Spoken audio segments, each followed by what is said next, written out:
Akhirnya setelah 13 tahun menunggu, lanjutan film Avatar rilis di bioskop. Yap, bener banget, Avatar 1 rilis tahun 2009 kemarin. Dan sequelnya yaitu Avatar 2 The Way of Water itu rilis di akhir tahun 2022. Dan ini jadi salah satu film yang paling gue tunggu di tahun 2022 ini. Dan setelah gue nonton filmnya, gue menyimpulkan kalau Avatar 2 ini tuh lebih ke arah film keluarga. Kecewa, seneng, bagus, jelek, tonton videonya sampai habis.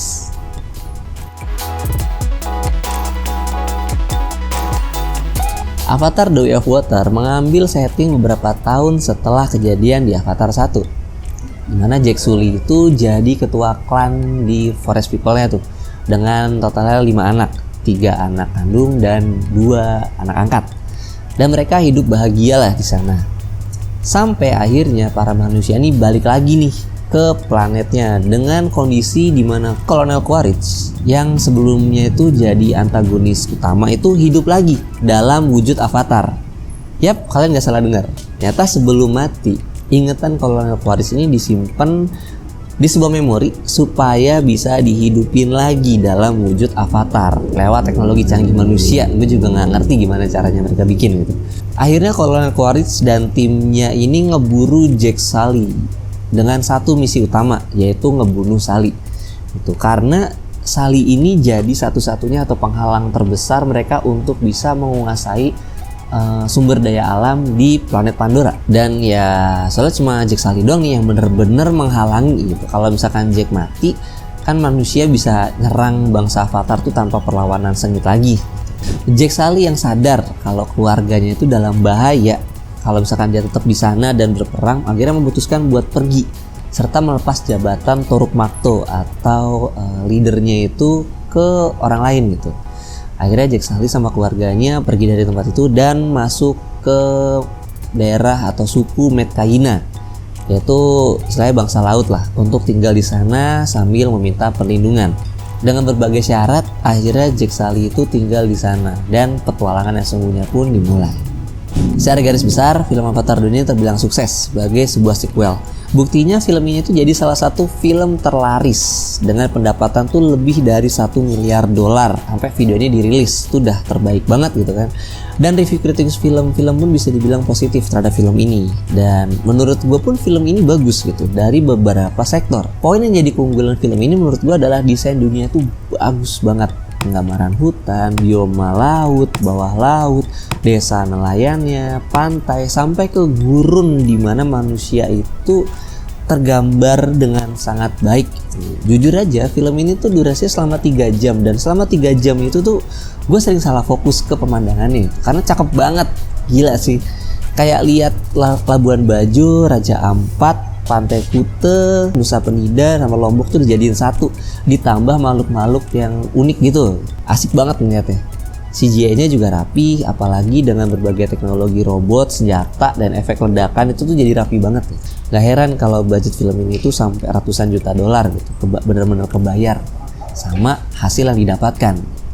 Poin kedua yang gak kalah bagus adalah pendalaman karakter masing-masing yang oke. Gue bisa merasakan kecemasan Jack tentang keluarganya, jiwa bertarung Neytiri itu yang membara sampai gejolak remaja yang dialami oleh anak-anaknya Jack. Asli deh, hampir semua masalah yang terjadi di film ini itu terjadi karena ulah anaknya, yaitu Loak, Neteyam, dan Kiri gitu. Karakter kolonel yang kembali menjadi antagonis ini juga berhasil bikin gue kesel parah sama Doi. Dan ketika sebuah karakter mampu membuat penontonnya ikut emosi lewat bawaan ya, bisa dibilang karakter tersebut tuh berhasil gitu. Contohnya aja Dolores Umbridge di serial Harry Potter. Sampai sekarang pun gue yakin yang nonton tuh pasti masih kesel sama dia. Film Avatar The Way of Water juga ngasih pesan kehidupan yang lumayan membekas. Untuk keluarga tetap bersama. Jadi mereka benar-benar menekankan kalau keluarga adalah hal yang paling berharga. Bahkan Jack Sully sampai nggak mau terlibat perang lagi karena nggak mau kehilangan anggota keluarganya. Makanya gue bisa bilang kalau ini tuh adalah film keluarga gitu, karena ya konfliknya nggak jauh-jauh dari keluarga dan penyelesaiannya pun nggak jauh-jauh dari keluarganya dia juga. Ngomongin soal alur, gue tuh nggak ada masalah, berarti ceritanya punya alur yang runtut, jelas, tapi beberapa flashback yang dikasih di film ini juga ngasih kesan yang bagus dengan porsi yang pas dan membantu jalannya film. Tapi menurut gue film ini terkesan ingin menceritakan banyak hal, tapi kayaknya itu terbatas sama durasi gitu. Jadi gue tuh percaya banget kalau film ini tuh durasi itu sebenarnya lebih dari 3 jam, mungkin di 4 jam atau 5 jam gitu. Tapi dipotong, di-cut, dipersempit jadi cuma 3 jam. Ya mungkin karena efek bioskop juga kali ya, kalau misalkan lebih dari 3 jam mungkin agak nggak nyaman buat penontonnya gitu. Tapi ngomongin soal durasi film, gue tuh ngerasa kalau film itu harusnya punya durasi yang lebih panjang. Film ini tuh punya cuttingan yang lumayan banyak dan ada beberapa detail yang dipotong gitu, terutama di bagian tengah dan akhir filmnya. Kayak pas Jake sama Neytiri ribut di tenda, atau pas si Loak mau ketemu paus asing tiba-tiba tuh langsung sampai gitu.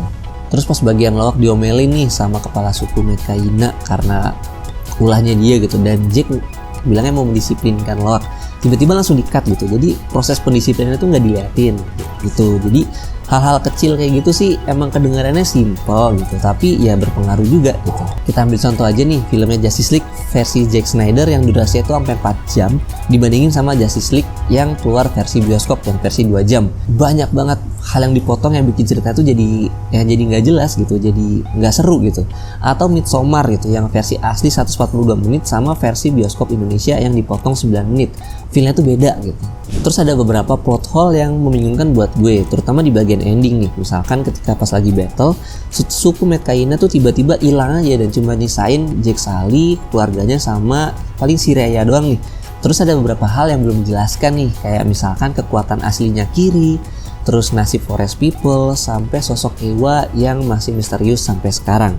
Hal-hal minor sih, tapi bikin gue bertanya-tanya gitu. Kamu nanya? Secara garis besar, gue suka film Avatar The Way of Water. Keindahan alamnya, efek CGI, karakternya tuh kuat banget sebagai sebuah film. Cuma sayangnya film ini tuh kayak banyak dipotong demi durasi. Tapi gue puas. It's a good movie gitu. Thank you buat production house, sutradara, dan semua tim yang membantu sehingga film ini tuh bisa rilis.